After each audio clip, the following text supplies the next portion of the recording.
Muy buenas tardes, bienvenidos de nuevo a esta nueva edición del webinario que organiza Film Institute con el apoyo como siempre, de AvaTrade. Hoy tenemos noticias, tenemos mucho movimiento.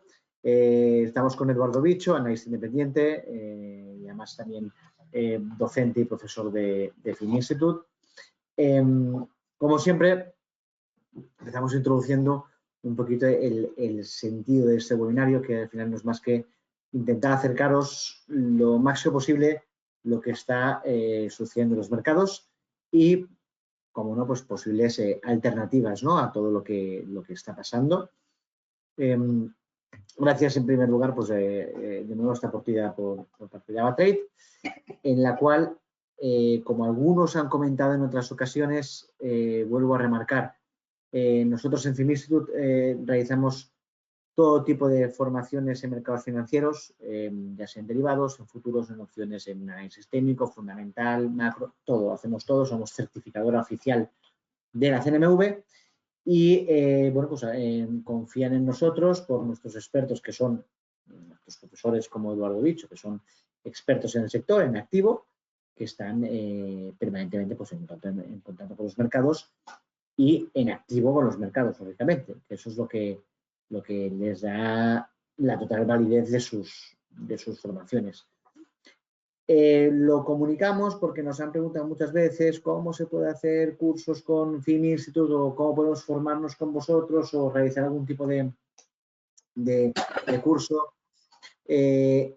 Como venís por parte de AvaTrade, si les escribís a AvaTrade, tienen un acuerdo con nosotros para poder realizar formaciones de forma totalmente gratuita por el convenio que tenemos con AvaTrade. Por tanto, si os interesa, podéis escribirnos a nosotros o al mismo AvaTrade para formaros y para poder seguir adquiriendo conocimiento en los mercados, que siempre es ilimitado. Y nada, sin más dilación, Eduardo, bienvenido de nuevo. Encantado de recibirte. Y bueno, veo que aquí nos plasmas aquí el SP500. Hemos tenido semanas bastante movidas, hemos tenido semanas con bastante volatilidad y bueno, yo creo que es momento de empezar a mirar al menos ver que hay otros mercados, que hay otras oportunidades de inversión y vamos a ver qué es lo que pasa con el SP500, con los Estados Unidos, la recesión, la no recesión. Como siempre digo, Trump está moviendo el árbol y vamos a ver si caen frutos o se caen las hojas también. Entonces, ¿qué nos puedes comentar? Bueno, lo primero de todo, un placer estar contigo en este espacio otra vez. Lo primero que me gustaría comentar es que, a colación de lo que comentabas un poco de los cursos, es que lo que vamos a empezar en el día de hoy es saber algo que aparece en todos los cursos de análisis técnico, y es un movimiento de pullback. Lo que estamos viendo en estos momentos, tanto en el SP500 como en el Nasdaq. Y para aquellos que no conozcan el término de pullback, ¿qué es un pullback? Pues simplemente cuando un índice como el SP500 que tenemos en pantalla se encuentra en un rango lateral, en donde se puede ver claramente una zona de soporte y una zona de resistencia. Aquí vemos que el soporte además está fortalecido por este hueco alcista que dejaba en esta sesión que estamos marcando. Luego volvía a utilizarlo de apoyo y finalmente lo ha conseguido perforar a la baja. Si tras esa perforación vemos que hay una sobrereacción del mercado y posteriormente rebota, es importantísimo que para tratarse de una falsa rotura recuperase inmediatamente la zona de los 5.790 puntos. Algo que en la sesión de hoy pues parece que se está complicando. Y es que además, para aquellos que sean seguidores de las velas japonesas, que también damos un curso en FIM, tenemos lo conocido como un doji. Y un doji no es más que una vela donde el cierre y la apertura es el mismo y tiene una sombra tanto superior como inferior larga, la cual muestra indecisión en el rebote y por lo tanto podríamos estar viendo cómo este rebote pone su fin y volvemos a ver una corrección de mayor profundidad en el índice americano. Vamos a ver si es capaz de aguantar este primer nivel de soporte de los 5.720, pero sin duda creo que estamos en un momento crítico, en un momento clave para los índices americanos, no solo el SP500. Aquí tenemos al Nasdaq 100 estamos viendo como casualmente la media verde, que es la media de 200 sesiones, y que como vemos en el pasado ha servido muy bien como zona de soporte y que por lo tanto tras ser perforada a la baja ahora actúa como nivel de resistencia, va a ser una verdadera losa, yo creo, a corto plazo, y no descarto que si no se consigue recuperar la zona de los 20.335 puntos en 2-3 sesiones, es bastante probable que el escenario nuevo que se abra sea una nueva visita, un nuevo testeo hacia los mínimos vistos hace tan solo unas semanas en los 19.180 puntos. No sé cómo lo ves, pero yo personalmente soy bastante cauteloso con respecto a la situación en el mercado americano, y como ya comentábamos en la última intervención, en las valoraciones sigo pensando que en algunos sectores son algo excesivas, y de ahí que no descarto para nada que esta corrección pueda tener una mayor profundidad. Claro, yo aquí estoy totalmente de acuerdo contigo. Hay un tema, y es que el otro día estaba hablando con otro gestor y me decía, claro, que el PER ponderado del SP500 está en 16, el ponderado, pero obviamente el PER anualizado está en 28, 29. Lo que te da un poco lo que me indica a mí es que con el ponderado, yo creo que, viendo al más estricto medio y largo plazo, yo creo que el SP500, si nada falla, seguirá su senda alcista. Pero sí que es cierto que, como tú bien dices, el técnico que has mostrado aquí, si nos fijamos en el gráfico del SP500, hay una cosa que llama atención, que tú has comentado, y es que el pullback que está viendo te lo consolida porque está haciendo un movimiento hacia arriba, pero sin volumen. No está viendo ningún volumen. Y en el Nasdaq se ve clarísimo. Si podemos el gráfico del Nasdaq, que tienes ahí el volumen abajo puesto, no sé si puedes saber. Fíjate, el volumen es totalmente, es muy bajo el volumen. Por tanto, para mí es un tema de sobreventa. Ha habido una sobreventa, vuelve otra vez a tocar los niveles de resistencia que antes eran de soporte, y yo apuesto efectivamente a una nueva caída. Yo creo que al final hay que ser también conscientes que llevamos unas alzas bastante importantes desde el 2022, llevamos 2 años en el cual ha subido prácticamente cada año pues, entre un 25 y un 30% los índices. Está ya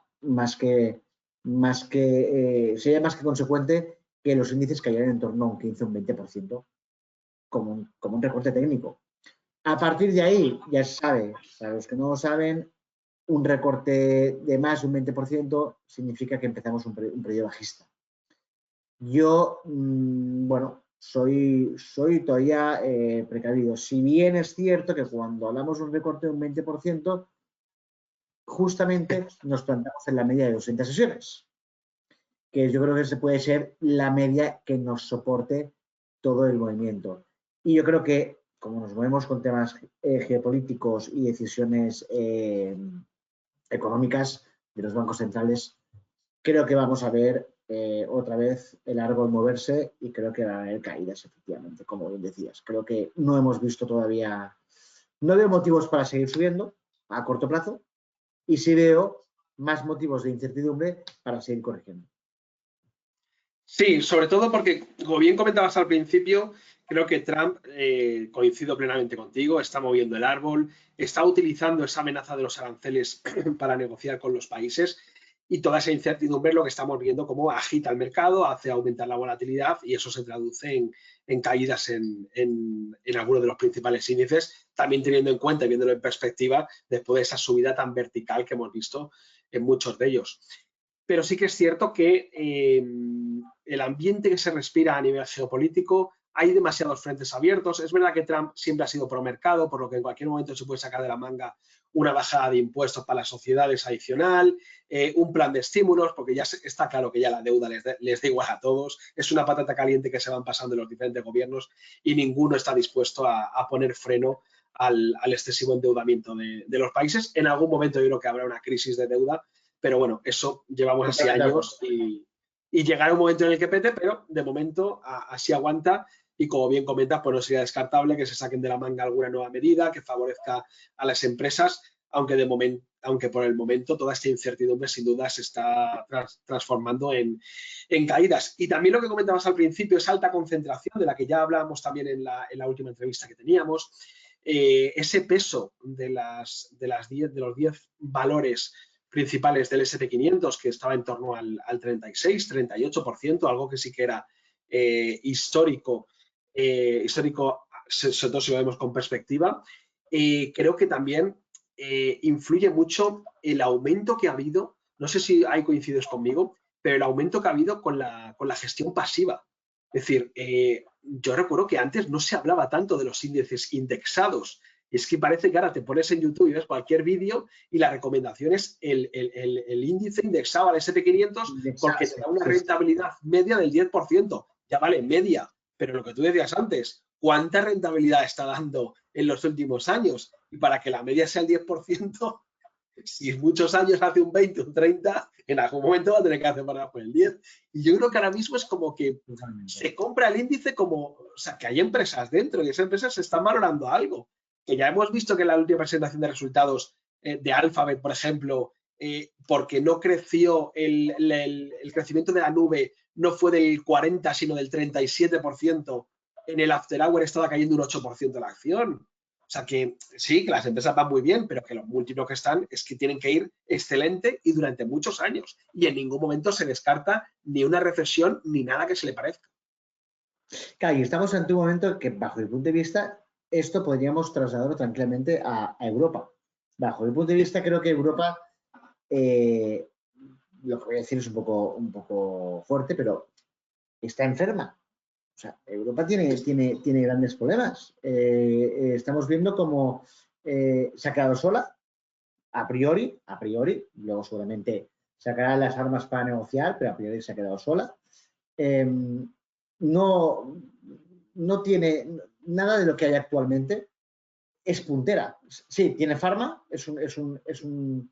tiene una cierta concentración de farma, turismo, podríamos decir, empresas de turismo y lujo. Pero automóvil, China nos va a barrer. China va a barrer.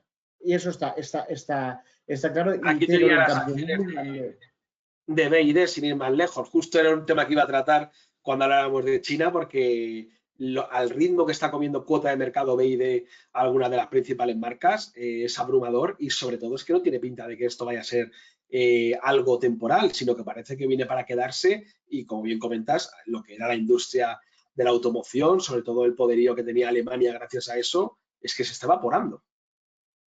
De hecho, es muy bestia porque si nos fijamos, no hablamos solo de marcas de automóviles China como tal, sino que es que China está entrando en marcas que son europeas, pero el accionario es chino. Está comprando marcas europeas, pensamos que estamos comprando un coche que es europeo, pero es un coche chino. Sí. Entonces, tenemos grandes casos. Si miramos la lista de coches más comprados en Europa el año pasado, vemos, por ejemplo, en España el Duster, el Dacia Duster es uno de el más vendido de todos, el que más ha ganado cuota de mercado, pero es que luego tenemos en sexta posición creo que está MG, y MG es chino, con marca europea, pero es chino.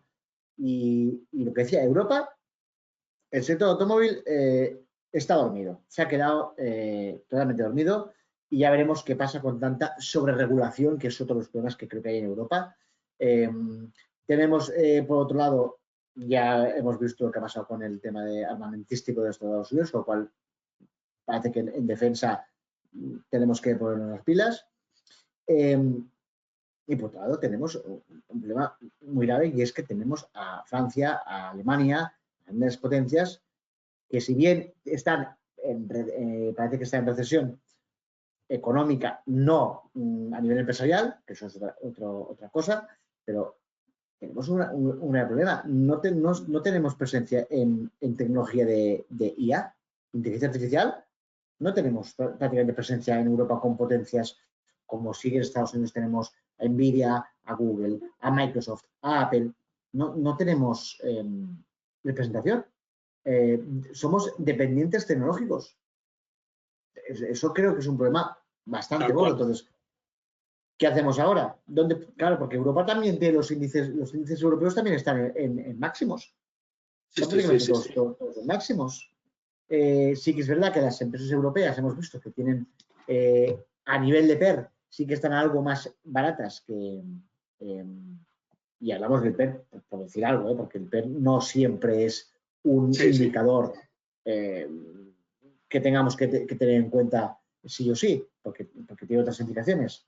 Pero teniendo Europa y tenemos en Estados Unidos como está, ¿qué alternativas tenemos de inversión? Porque parece que son los dos que están más sobrevalorados o al menos los que tienen más tendencia a tener recortes. Sí que es verdad, ojo, que hay un gap muy grande entre Estados Unidos y Europa y que ese gap siempre tiende a acortarse o a cerrarse. Mientras Estados Unidos ha crecido mucho, Europa siempre ha seguido con bastante lejanía. Entonces vamos a ver si Europa todavía puede recortar un poco de gap o es que Estados Unidos cae mucho para recortar parte de ese gap y en ese caso podríamos tener en cuenta que mercados emergentes o mercados frontera podrían ser los que tiren del mundo. Totalmente de acuerdo. O sea, es que yo creo que la radiografía que has hecho un poco de Europa se ajusta perfectamente a la realidad. Aquí ponía, mientras estabas hablando, el gráfico de ASML, que quizá también es otro de los valores estandarte que ahora mismo tiene Europa en el tema de chips. Pero sí, quitando el lujo, el farma y el farma, que realmente son 4 empresas las que manejan el tema. Y de lujo hay 3 también, o sea, pero sí, y aún así es verdad que se sigue viendo, por ejemplo, a mí me llama mucho la atención el rally, por ejemplo, que llevan en España los bancos. El Banco Santander, el BBVA. Es curioso cuando el negocio principal de los bancos, como bien sabemos, es coger dinero para prestarlo y obtener una rentabilidad. En este escenario donde vemos que el Banco Central Europeo está bajando los tipos y que además, estando como está la situación en Europa, y cuando, a diferencia de la Reserva Federal, el mandato del Banco Central Europeo es simplemente el control de la inflación, pues puede seguir bajándolos un poco más. Están experimentando un rally que la verdad para mí es difícil de argumentar ese comportamiento. Totalmente. Yo en este caso tengo mi propia deducción de lo que está pasando en la banca, porque está siendo, que yo sepa, banca española, porque no está comportando igual la banca europea, o al menos no con tanta fuerza. Y es que hay un tema detrás, que es que sabemos la OPA de BVA y Sabadell, que ahí pues yo creo que puede estar un poco la sombra de todo lo que está pasando. Y es que, claro, y es una deducción, digo, yo al final me pregunto a mí mismo, si el Sabadell está protegiendo la OPA que quiere hacer el BVA, y al final está ofreciendo 4 acciones del Sabadell por cada una del BVA.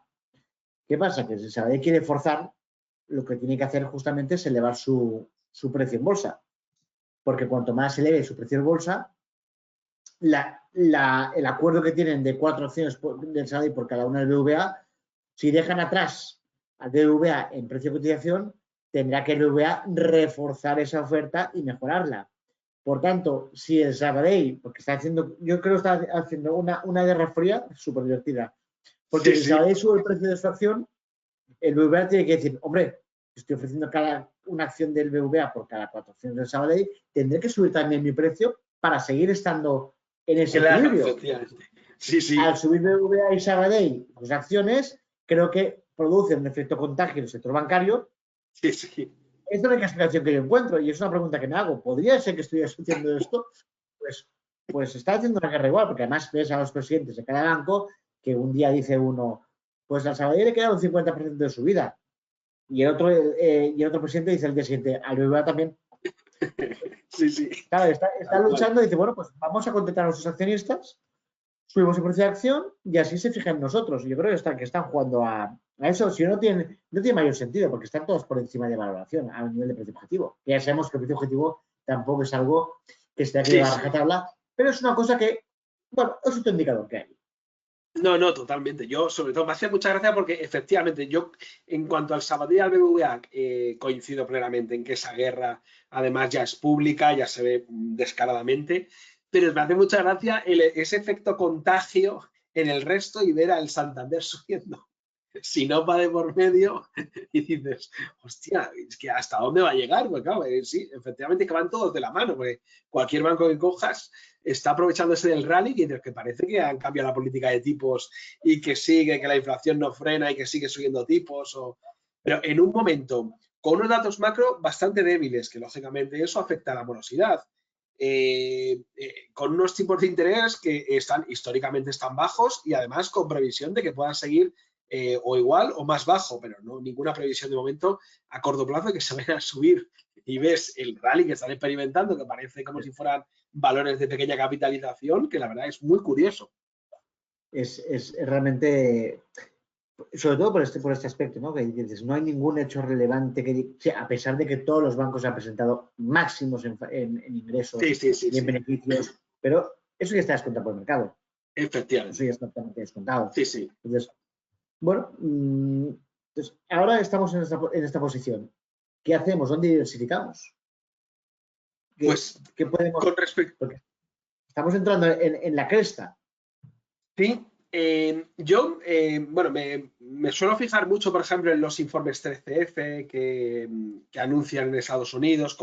Para aquellos que no conozcan el informe 13F, pues obligan a fondos que superan X cantidad o a inversores que tienen más de X patrimonio invertido, anunciar públicamente las participaciones que tienen, las compras que han realizado durante un periodo de tiempo y lo van actualizando.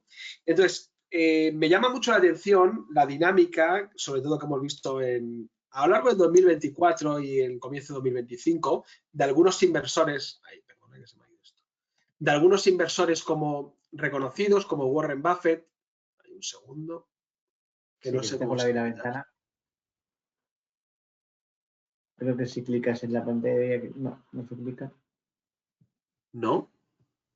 No se te ha quitado. Tienes ahí la pantalla. Si le clicas ahí, debería desaparecer. ¿Aquí? A ver. Problemas del directo. Ahora. Sí, ahora. Vale, me llama mucho la atención cómo inversores de renombre como Ray Dalio, como George Soros, como Warren Buffett, se están posicionando desde hace ya prácticamente un año, incluso alguno más, en valores asiáticos. Aquí he traído varios de los que son pues top compras por parte de este tipo de inversores. Sin duda, uno de los principales es Alibaba, que muchos la conocerán.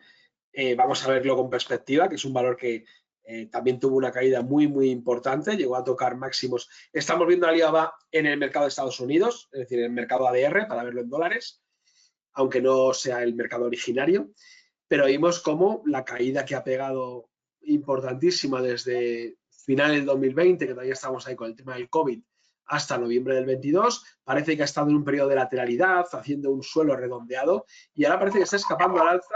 Insisto, tenemos varios de los principales gestores de Estados Unidos con este valor en cartera, con un peso importante. Me había apuntado aquí, por ejemplo, Ray Dalio la tiene como principal valor. Michael Burry, curioso, el 50% del portfolio que tiene actualmente es en acciones chinas y solo Alibaba supone un 20%. Y luego también otros de los más comunes son Baidu, que para aquellos que, bueno, Alibaba, para que no lo conozca, es como Amazon, es comercio electrónico.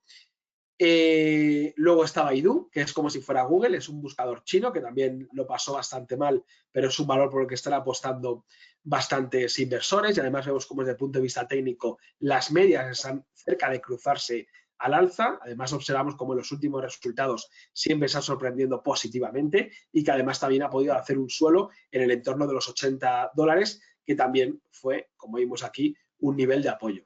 Así que vemos que ha superado las medias, actualmente actúan de soporte y bueno, pues no tiene mala pinta si quiere girarse. Y luego también otro de los valores preferidos que habíamos visto era Tencent, empresa de videojuegos que lo ha hecho realmente bien y que además está muy cerquita de superar estos máximos y poder tener un nuevo tramo de subida.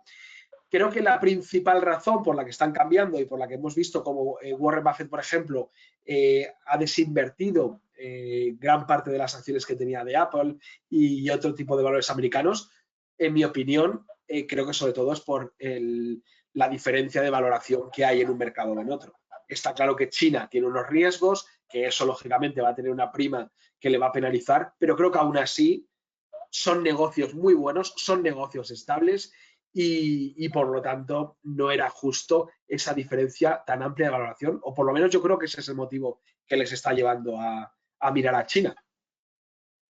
Yo de hecho, creo que en la sesión anterior ya dimos un poco de luz sobre esto. Creo que China ya no es pensar que va a ir mejor o peor que el resto de mercados.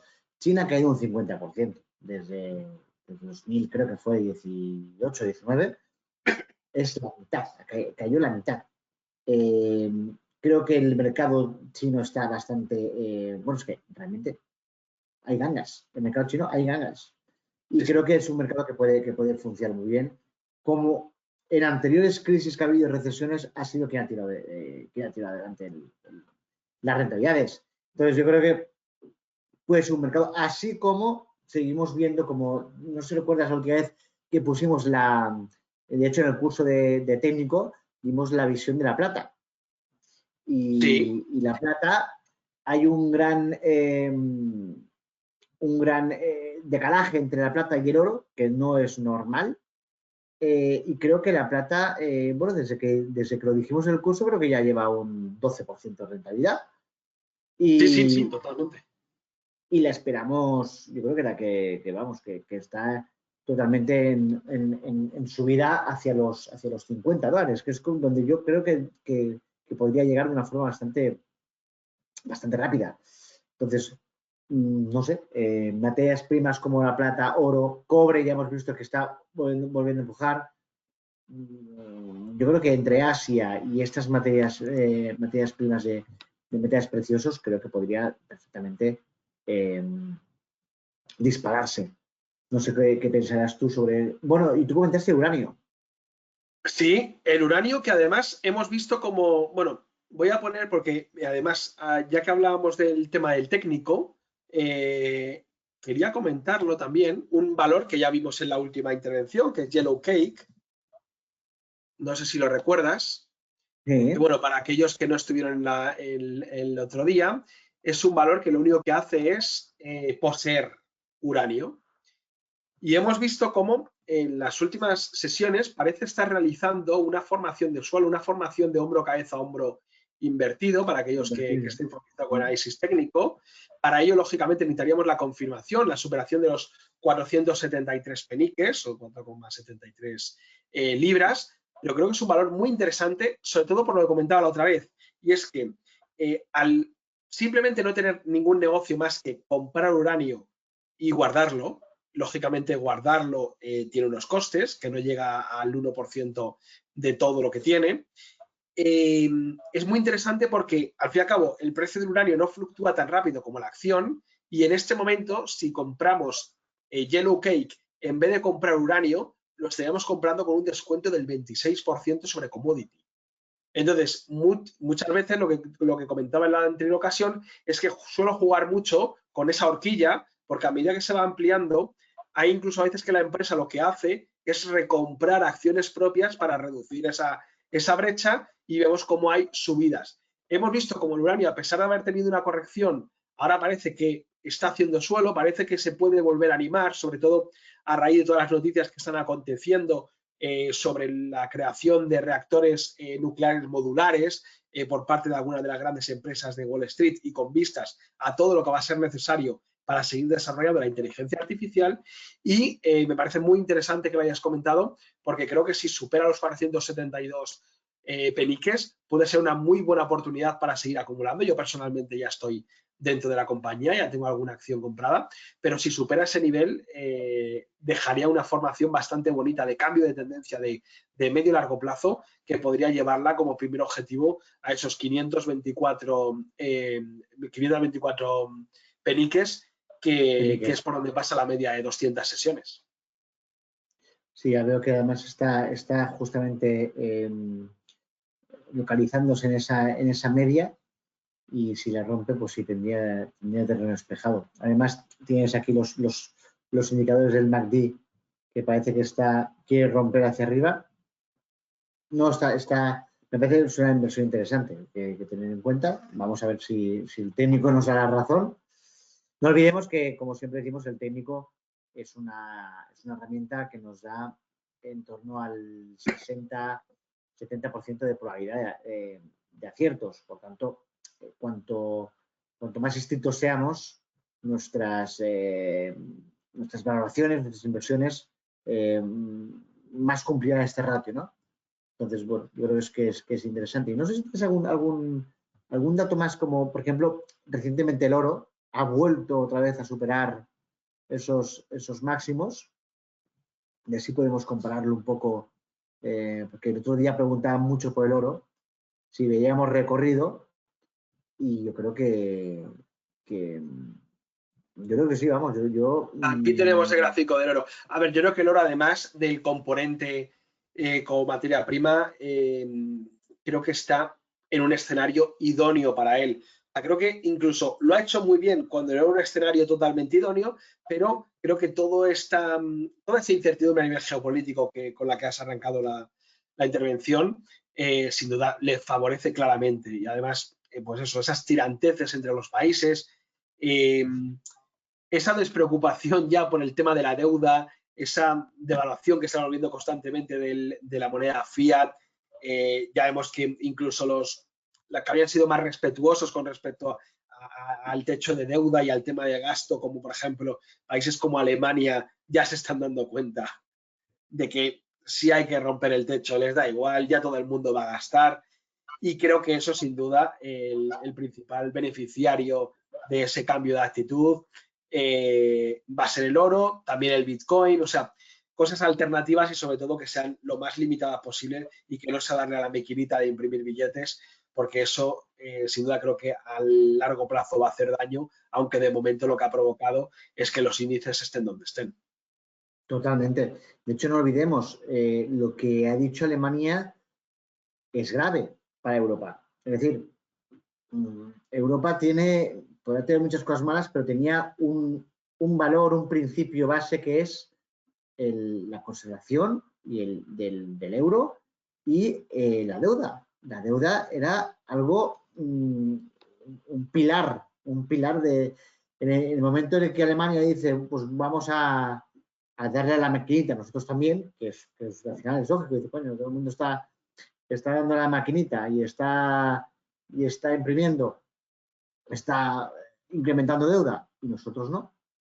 Pues claro, esta situación, bueno, a mí me parece un shock para Europa. A mí personalmente me parece algo totalmente disruptivo y de algo que no esperaba de Alemania, de un país tan cuadriculado y tan tajante en esto.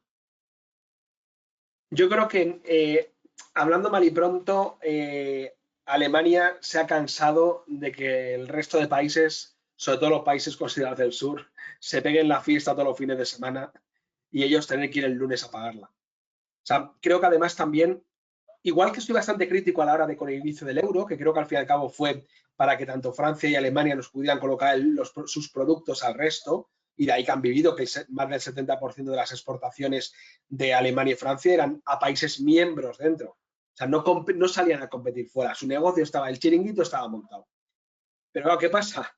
Ya vemos que eso no está siendo tan así, ya no es tan rentable, y creo que aquí hay un problema de base en la creación de la Unión Europea, y es que cuando todo se sustenta, que simplemente hemos sido una unión monetaria y no hay una unión fiscal como puede ser en Estados Unidos, creo que ese ha sido el gran problema y es lo que ha provocado que antes o después tuviera que llegar a esa situación.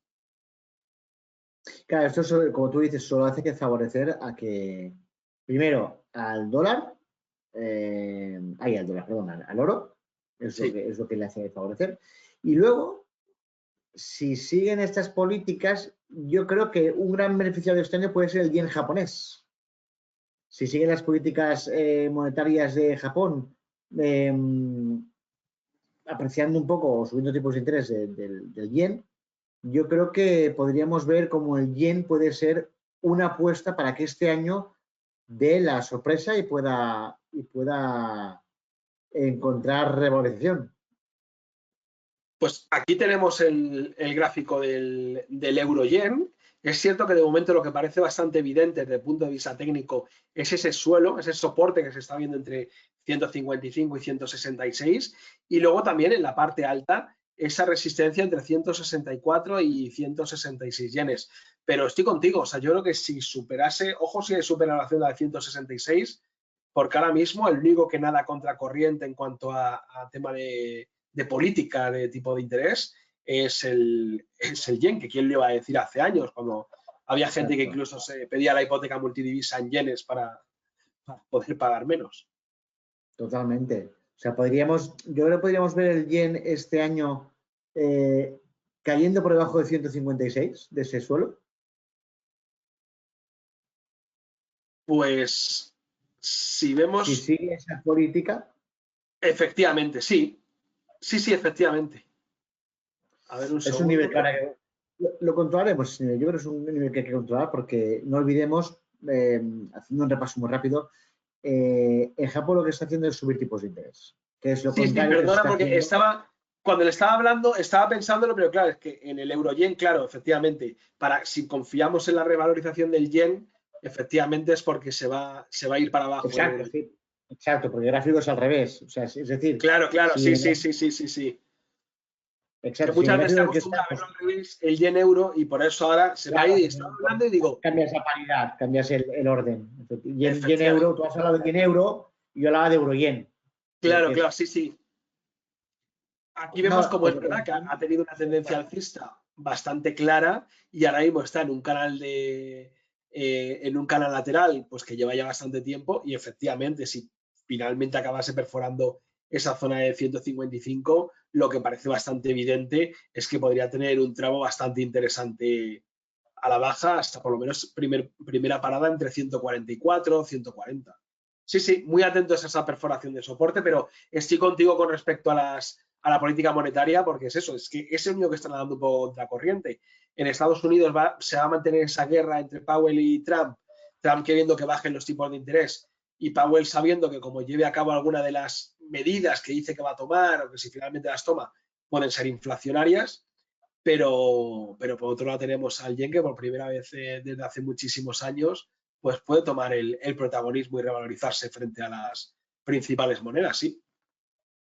Pues guardaremos estos valores porque igual sería interesante para la próxima sesión, que será para todos aquellos que estéis por aquí viendo la sesión, dentro de apenas un mes volveremos aquí a repasar estos valores de los que hemos hablado hoy, así podemos darles seguimiento, porque ya que en los cursos los estás siguiendo, aparte de otros valores que estamos dando pues ejemplos de señales y demás, que están funcionando muy bien, por cierto.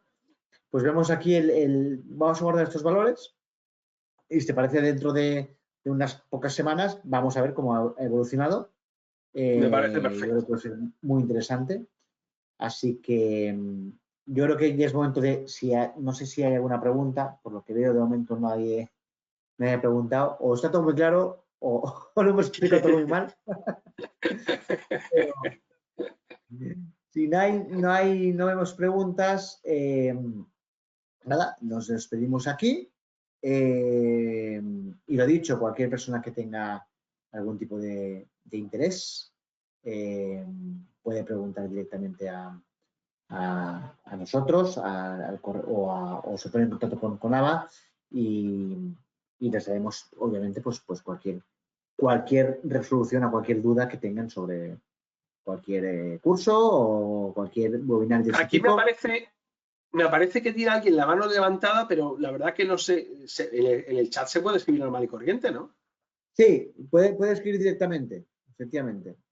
No sé si ha levantado Juan Francisco en algún momento, pero bueno, yo creo que en preguntas no veo nada, sí agradecemos aquí que nos están dando agradeciendo el webinario. De vuelta. Perfecto. De vuelta ese agradecimiento. Sí, nos Muchísimas preguntan gracias. nos preguntan de cuánto son las medias. Entiendo que en este gráfico. Sí, no, y en todos los que hemos visto, porque tengo la plantilla predefinida. Las medias son, la roja es de 60 sesiones y la verde es de 200 sesiones. Utiliza 60 y 200. Sí, siempre cuando aviso, sobre todo, tanto para el medio y largo plazo y principalmente la de 200, cuando quiero ver un giro, cuando quiero ver tal, creo que sin duda la que mejor funciona. Está muy bien porque te olvidas un poco del ruido de la típica de 100 o... Efectivamente, sí. Hay O sea, mucho claro, ruido a obviamente veces. si alguien está haciendo trading en 15 minutos, pues no va a esperar a lo mejor a la de 200, pero vemos que por norma general suelen funcionar bastante bien y suelen ser puntos de apoyo. Mira aquí en toda esta subida cómo se va apoyando en la media de 60, aquí la de 200, o sea, como has comentado al principio, yo creo que el análisis técnico, yo al fin y al cabo en toda mi trayectoria profesional empecé con análisis técnico, empecé con las velas japonesas, luego análisis técnico, luego fundamental y value investing, y no dejan de ser herramientas. Es decir, nada tiene la verdad absoluta, es que te apoyes en cada una y pues como un mecánico vas viendo, oye, pues aquí esto, y te vas apoyando para ir reforzando o no tu tesis de inversión. Y sobre todo no cambiarlas conforme te apetezca. Es Eso decir, es. si tú tienes una media que, claro, una media móvil que tienes de 50 y es atravesada, yo he visto casos de alumnos que decían, bueno, Sí. es atravesada, pero la pongo a 70 y apoya perfecto. Digo, ya claro, si vas modificando tú las medias, claro, si la pones en una media de 200, no habrá llegado todavía a eso. Entonces, es importante. Ramón pregunta si son simples. Entiendo que sí. Sí, efectivamente.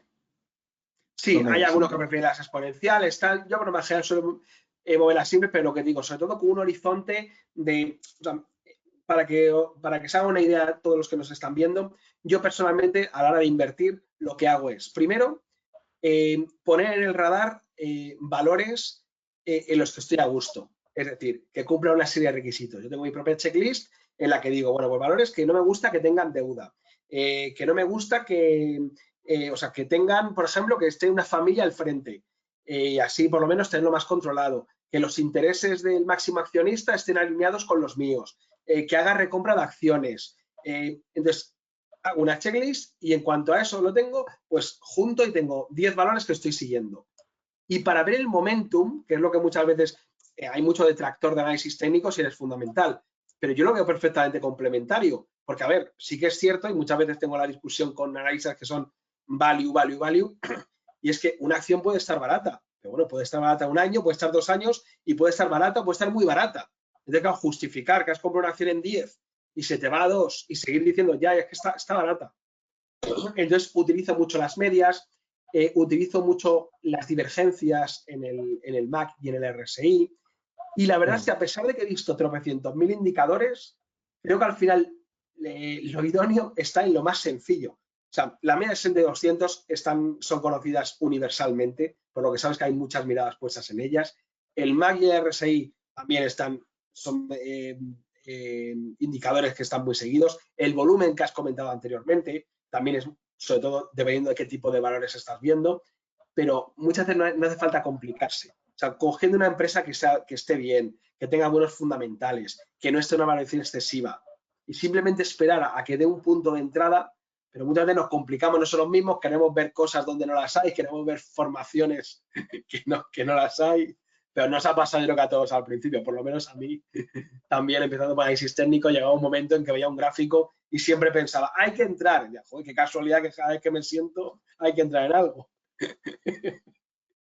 Estoy totalmente de acuerdo. Sí, sí, hay que tener bueno, una filosofía de inversión, seguirla, pero que esté Eso obviamente es. fundamentada en algo que, porque hay mucha gente que tiene su propia filosofía de inversión, respetable, pero está fundamentada un poco en los vientos que soplan. Entonces, es un tema delicado.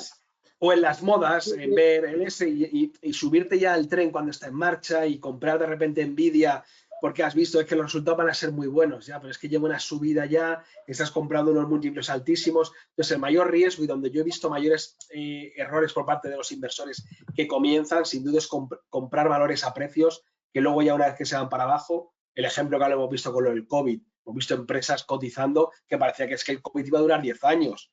Y en cuanto, me acuerdo yo la de Zoom, que ¿te acuerdas? La aplicación esta que era como Skype para las conferencias y demás. Y luego desde máximo se ha caído un 90 y pico %. Una borrada, una borrada. O sea, entonces, bueno, es simplemente tener un poco de sentido común, tener paciencia, que creo que sin duda para esto, para ganar dinero de forma recurrente en bolsa es tener paciencia y ser realista con los objetivos que te puedes plantear de rentabilidad y no pensar que vas a pegar el pelotazo o a ver si coges una acción que es la próxima Nvidia, porque eso es muy complicado. Totalmente. Pues oye, sin más dilación, muchas gracias a los asistentes. Creo que os he enviado un mensaje a todos porque me han pedido, una persona que publicara dónde se puede informar.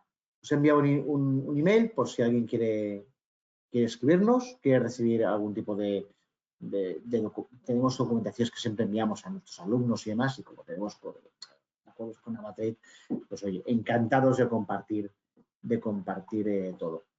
Así que nada más por nuestra parte. Eduardo, mil gracias por todo. Un verdadero placer estar aquí este ratito contigo y con todos los que nos han visto, y si he podido aportar mi granito de arena en cuanto a visualizar un poco mejor lo que está pasando o por lo menos tomar precauciones con respecto a lo que pueda pasar en el corto plazo, me doy por satisfecho. Fantástico. Pues nada, sin más dilación, muchas gracias y nos vemos en la próxima versión.